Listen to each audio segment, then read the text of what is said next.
Hello YouTube, welcome back to the Web Gear Review. I'm your host, the Web Gear Guy, and today I would like to take a look at this 1942 type of a machete right here. The 18-inch machete was known as the M-1942. See that? It has an 18-inch blade, alrighty? Around the start of World War II, there were trials carried out down in Panama jungles, which led to the development of the 18-inch machete.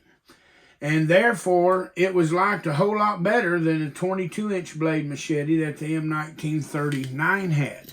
The M-1939 had a blade that was 4 inches longer than the M-1942 machete, okay? Most of the M-1942 machetes had a black plastic handle, like that right there, okay? Had 4 rivets, 1, 2, 3, 4, holding it together, okay? Just like the ones in Vietnam. It also had a hole right here that you could put a cord and wrap it around your wrist, to keep you from losing hold of this machete. The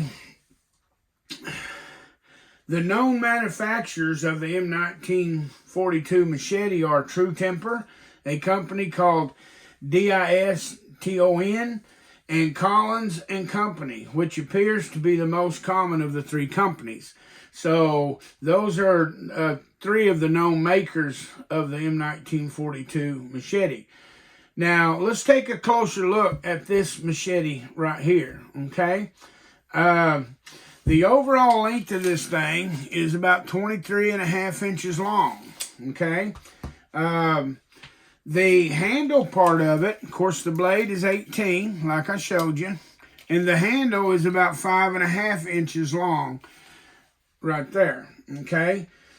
So the overall length is 23.5. It has the same type of handle as the one in Vietnam had. See that? I used to have a Vietnam one, but it's one of the items I got rid of, and I could, regret it. But anyway, it is what it is. The face of the blade was sharpened along the cutting edge, and the blade is chemically blackened just like the other machetes were. See that? It's kind of sharpened right there. And I've actually used this one to cut down my garlic when it was time to cut it.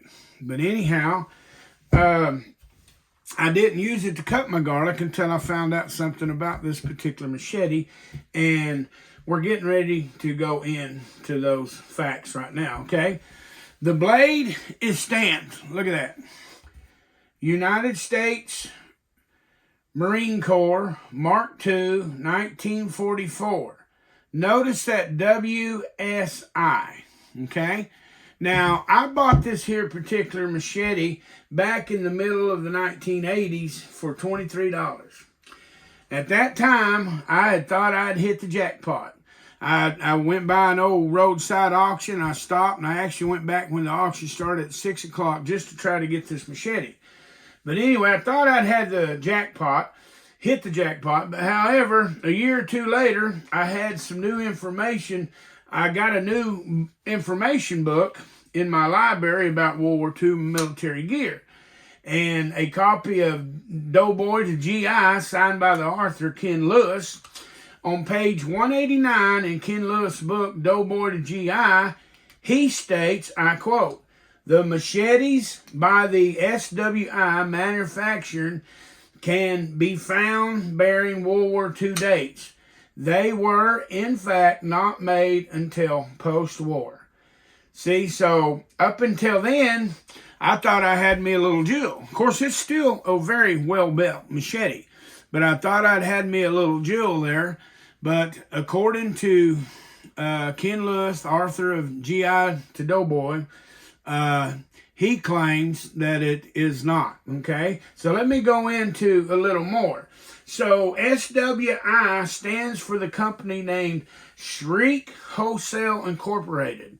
it appears that these machetes were made by Ontario Knife Company in the 1970s and 80s for this company. Now, the Ontario Knife Company makes Marine Corps knives and other knives. I mean, they're quality knives, so don't get me wrong. This is a nice quality machete. However, it's just not World War II. It would be considered post-war, okay? But for the purpose of having a high-quality machete on the surplus market instead of the cheap, poor-quality Chinese Taiwan knockoffs that was being made at that time.